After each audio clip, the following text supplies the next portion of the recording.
Dati nagtataka ako kung bakit gustong gusto ni mama nagkakape. Bago umalis papuntang trabaho magkakape. Pag uwi, galing trabaho magkakape.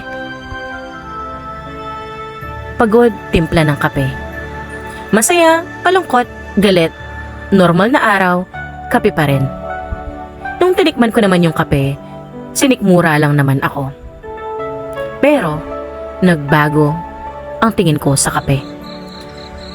Nung magsimula na akong magpuyat, hindi pala yung kape nakaka-addict, yung pakiramdam pala. Hindi lang kasi siya likido na may tamis at pait ang lasa. Isa siyang pahinga.